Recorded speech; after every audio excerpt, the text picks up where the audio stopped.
ગુજરાતની અંદર સ્થાનિક સ્વરાજની ચૂંટણી આવી એટલે સ્વાભાવિક છે કે આ ચૂંટણીની અંદર આપણને વિવિધ રંગ દેખાશે, વિવિધ લોકો દેખાશે. પક્ષ તો આપણે જોઈ જ રહ્યા છીએ, પરંતુ એમાં ઘણા બધા એવા કાર્યકર્તા છે કે જે પક્ષ પલટો કરીને એકબીજા પક્ષ સાથે જોડાઈ પણ જાય છે. ગઈકાલે આપણે ભાવનગરની એક વાત સાંભળી કે જ્યાં ભારતીય જનતા પાર્ટીની અંદર છેલ્લા 5 વર્ષથી જે એક મહિલા નગરસેવિકા છે એમનું શોષણ થતું હતું.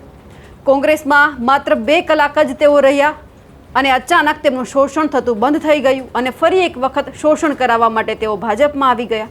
માત્ર 2 કલાકની આ વાત છે. હવે આવી જ એક વાત અમદાવાદ મહાનગરપાલિકામાંથી સામે આવી છે કે જ્યાં કોંગ્રેસે ભારતીય જનતા પાર્ટીના કાર્યકર્તાને ટિકિટ આપી દીધી છે. એટલે સ્વાભાવિક છે કે કોંગ્રેસની અંદર ક્યાંક નારાજગી જોવા મળવાની છે. જે કાર્યકર્તાઓ વર્ષોથી મહેનત કરે છે એમાં નારાજગી ક્યાંક ઊભી થઈ છે. હવે શું છે વાત, આખી વિગતે વાત કરીએ. નમસ્કાર, આપ જોઈ રહ્યા છો નિર્ભય ન્યૂઝ અને હું છું આપની સાથે રિદ્ધિ. ગુજરાતની અંદર પાલિકાની ચૂંટણી તો જાહેર થઈ, અલગ અલગ રંગ પણ આપણને દેખાવા લાગ્યા, અલગ અલગ એવા ચહેરા પણ સામે આવવા લાગ્યા કે જેમના કારણે પક્ષની અંદર વિરોધ છે તે ક્યાંક આગળ આવ્યો. પણ આ બધાની વચ્ચે જે તે પક્ષની અંદર આ વિરોધ થઈ રહ્યો છે કઈ રીતે શાંત કરે છે એમના ઉપર પણ સવાલ છે. હવે વાત કરવી છે અમદાવાદ મહાનગરપાલિકાની કે જ્યાં અત્યારે એક વાત એવી સામે આવી છે કે જે રામોલ હાથીજણ વિસ્તાર છે, રામોલ હાથીજણ વોર્ડની અંદર એક કાર્યકર્તાને ટિકિટ આપવામાં આવી કોંગ્રેસ દ્વારા. જે પહેલી યાદી એમની જાહેર કરવામાં આવી હતી એમની જ અંદર નામ સામે આવ્યું. પરંતુ આ બધાની વચ્ચે જ્યારે એમને ટિકિટ આપી દેવામાં આવી તો ઘણા જ કાર્યકર્તાઓ અંદર બખડવા લાગ્યા અને કહેવા લાગ્યા કે આ વ્યક્તિ તો ભાજપમાં જોડાયેલો છે, તો પછી એમને ટિકિટ કેમ આપવામાં આવી. એટલે સ્વાભાવિક છે કે અંદર ખાને ક્યાંક નારાજગીના જે સૂર છે તે પણ સામે આવવાના છે. ગુજરાત કોંગ્રેસ દ્વારા પહેલી યાદી જાહેર કરતા પહેલાં જ રાત્રે 2 વાગ્યા સુધી બેઠકો યોજવામાં આવી હતી, જેમાં ઉમેદવારોના નામની ચર્ચા કરીને બેઠક પરના નામની જાહેરાત પણ કરવામાં આવી. ગુજરાત કોંગ્રેસના પ્રદેશ પ્રભારી જે BV શ્રીનિવાસ છે, દેવેન્દ્ર યાદવ, પ્રદેશ પ્રમુખ અમિત ચાવડા સહિતના ઘણા બધા પ્રદેશ કાર્યકારી જે અધ્યક્ષ છે એમની સાથે આખી બેઠકમાં તમામ મુદ્દાઓને લઈને ચર્ચા કરવામાં આવી અને એ જ પછી પહેલી યાદી જાહેર કરવામાં આવી. જે બાદ અનેક બેઠક પર ઉમેદવારને લઈને સ્થાનિક સ્તર પર અને સ્થાનિક કાર્યકર્તાઓમાં ભારે રોષ જોવા મળ્યો. ઉમેદવારની યોગ્ય પસંદગી કરવામાં ન આવી હોવાની ફરિયાદ પણ પ્રદેશ પ્રમુખ અમિત ચાવડા સુધી કરવામાં આવી અને એમની જ અંદર જે અમદાવાદ મહાનગરપાલિકા છે એમની ચૂંટણી માટે કોંગ્રેસે જે બેઠક પર વિવાદ ન સર્જાય તેવી બેઠકો પર જ ઉમેદવાર જાહેર કરવાનું નક્કી કર્યું. જેથી સ્વાભાવિક છે કે ઉમેદવારના નામની જાહેરાત થાય એ પછી કોઈ વિવાદ ન સર્જાય અને કોંગ્રેસ મજબૂતાઈથી ચૂંટણી લડી શકે તેવો ક્યાંક વિચાર હતો. પણ નિર્વિવાદિત બેઠક પરના ઉમેદવારના નામની ચર્ચા તો કરી, પહેલી યાદી જાહેર પણ કરવામાં આવી, પરંતુ કોંગ્રેસને જે શંકા હતી ને કે અમે જો યાદી જાહેર કરશું તો પછી ક્યાંક અમારામાં જ ભડકો જોવા મળશે, તો અમુક જગ્યાએ એવું જ થયું, ભડકો સામે આવ્યો. અમદાવાદ મહાનગરપાલિકાની 2 બેઠક પર આવું થયું છે અને એમાં સામે તો એ આવ્યું કે કોંગ્રેસે ભાજપ પહેલાં યાદી તો જાહેર કરી દીધી, પરંતુ સ્થાનિક કાર્યકર્તાઓને જ તેઓ ક્યાંક મનાવી ન શક્યા કારણ કે ઉમેદવારોએ જ વિરોધ કરી દીધો. રામોલ હાથીજણ વોર્ડમાં શેખ રમીઝ રાજા અબ્દુલ અઝીઝને ઉમેદવાર તરીકે કોંગ્રેસે ચૂંટણી મેદાનમાં ઉતાર્યા, જેમાંથી શેખ રમીઝ રાજાના નામને લઈને અત્યારે વિવાદ સર્જાયો છે.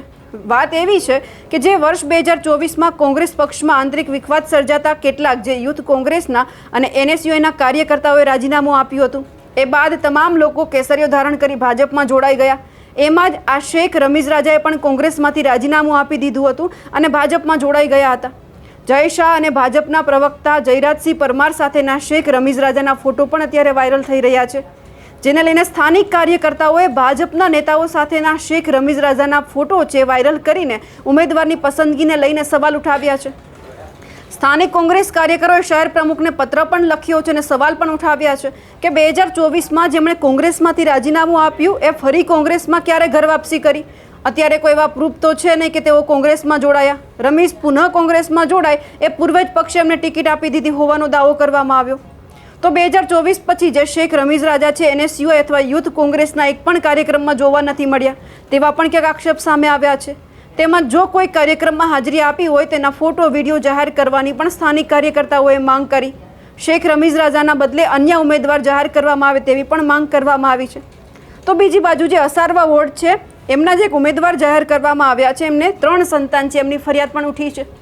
એટલે સ્વાભાવિક છે કે જો 3 સંતાન હોવાની ફરિયાદ ઉઠે અને 2005 પછીનો નિયમ છે કે જે વ્યક્તિને 3 સંતાન છે એમને ટિકિટ ન આપી તો પછી અહીંયા 3 સંતાનના જે આ ઉમેદવાર છે એમને જ્યારે ટિકિટ આપવામાં આવી છે એટલે સ્વાભાવિક છે કે સ્થાનિક કાર્યકર્તાઓમાં રોષ હોય. અને ક્યાંક કોંગ્રેસે પણ જોવું જોઈએ, જો અહીંયા કંઈક એવું થયું તો ઓટોમેટિક અહીંયા ભાજપ જીતી જશે. તો હવે ભાજપે અને કોંગ્રેસ અહીંયા કઈ રણનીતિ બનાવવાની જરૂર છે તે પણ હવે કોંગ્રેસે સમજવાનું છે. ભાજપ તો પોતાની રણનીતિ છે તે બનાવી રહ્યું છે. સમગ્ર વિવાદ જ્યારે આખો સામે આવ્યો એટલે અમદાવાદ શહેર પ્રમુખ જે સોનલ પટેલ છે એ પણ સામે આવ્યા. રમેશ છેલ્લા ઘણા સમયથી NSUI યુથ કોંગ્રેસ સાથે જોડાયેલા છે તેવી પણ તેમણે વાત કરી દીધી. પણ આ બધાની વચ્ચે અહીંયા સમજવા જેવી બાબત એ છે કે કઈ રીતે કોંગ્રેસ જો રાત દિવસ બેઠક કરી રહ્યું છે, 2-3 વાગ્યા સુધી બેઠક ચાલે છે, તેમ છતાં કોંગ્રેસને એ નથી ખબર પડતી કે જે આપણા કાર્યકર્તા છે એ આપણી સાથે જ છે કે કોઈ બીજા પક્ષ સાથે જોડાયેલા છે. ભારતીય જનતા પાર્ટી અને કોંગ્રેસમાં જો આપણે તફાવત જોઈએ તો ભારતીય જનતા પાર્ટીમાં જ્યારે આપણે જોઈએ છીએ કે કોઈ ભાજપ છોડી અને કોંગ્રેસમાં જાય છે તો ફક્ત જે મોટો નેતા હોય છે એકલો જાય છે, એમની સાથે કોઈ જેટલા બધા કાર્યકર્તા નથી જતા.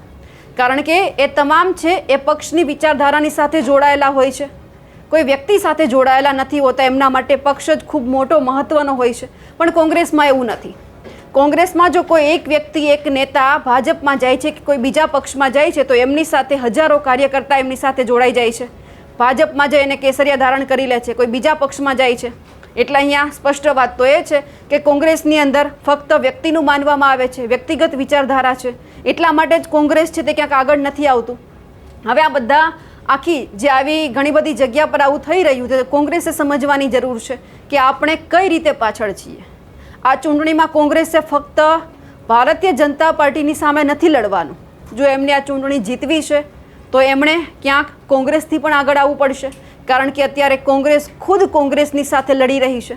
કોંગ્રેસ સામે પક્ષે ભારતીય જનતા પાર્ટી સાથે લડી રહી છે, કોંગ્રેસ આમ આદમી પાર્ટી સાથે લડી રહી છે. જો કોંગ્રેસમાં આટલા બધા ફાંટા છે, આટલી જ બધી રીતે અલગ અલગ પક્ષ સાથે, પોતાના પક્ષ સાથે લડશે તો પછી આ ચૂંટણીમાં કઈ રીતે લડશે તે પણ સવાલ છે. કોંગ્રેસ પાસે બધું જ છે, પરંતુ કોંગ્રેસ ઉતાવળ એટલી કરી નાખે છે કે એ ભૂલ ક્યાંક એમને જ ભારે પડે છે. જેમ કે અત્યારે આપણે જોઈ લીધું, ગઈકાલે ભાવનગરમાં જોઈ લીધું હતું, જે ભારતીય જનતા પાર્ટીમાંથી બેન આવ્યા હતા એમણે કહ્યું કે મને ભાજપમાં મારું શોષણ થાય છે, મારા સમાજનું શોષણ થાય છે. અને અચાનક પછી જે ભાજપ છે એમાં જોડાઈ ગયા. એટલે કોંગ્રેસમાંથી જ્યારે એમણે ફરી એક વખત પોતાના પક્ષ સાથે જોડાય એટલે કહી દીધું કે મને કોંગ્રેસના નેતાઓએ ભરમાવી હતી, મને આવું બોલવાની વાત કરી હતી. એટલે કોંગ્રેસ કોઈ મક્કમ નિર્ણય નથી લઈ શકતી. અત્યારે ક્યાંક વાત એવી પણ સામે આવી છે કે વિચારણા ચાલી રહી છે કે પ્રથમ યાદીમાં જે રામોલ હાથીજણ વોર્ડમાંથી જે આ ભાઈને ઊભા રાખવામાં આવ્યા છે એમની ટિકિટ પાછી ખેંચવી કે ના ખેંચવી. હવે ખેંચશે તો પણ સવાલ થશે કે આ ખરેખર કોંગ્રેસની અંદર જોડાયેલા નહોતા. એટલે હવે કોંગ્રેસ શું કરે છે તે પણ જોવાનું છે. પણ આ બધાની વચ્ચે સ્વાભાવિક છે કે અત્યારે કોંગ્રેસે પહેલાં તો કોંગ્રેસની જે અંદરની લડાઈ છે તેમાંથી બહાર આવવું પડશે.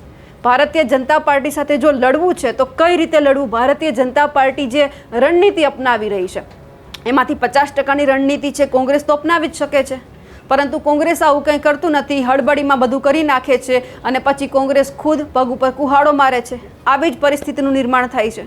પણ અત્યારે જે આખી આ ઘટના સામે આવી છે, જે વોર્ડ 2 છે, એક તો અસારવા છે કે જ્યાં 3 સંતાનને લઈને ફરિયાદ ઉઠી છે, બીજું હાથીજણ રામોલ જે વોર્ડ છે તેમાંથી પણ આ ફરિયાદ ઉઠી છે. તો સ્થાનિક કાર્યકર્તાઓને કઈ રીતે મનાવશે તે પણ સવાલ છે. હવે આ બધાની વચ્ચે જોવાનું એ રહ્યું કે કોંગ્રેસ ટિકિટ પાછી ખેંચે છે કે પછી આ ઉમેદવાર છે એ લડે છે. કારણ કે ઉમેદવારે પોતાની રીતે પ્રચાર પણ શરૂ કરી દીધો હશે, કારણ કે એમને ટિકિટ આપવામાં આવી અને એ પણ પહેલી યાદીમાં.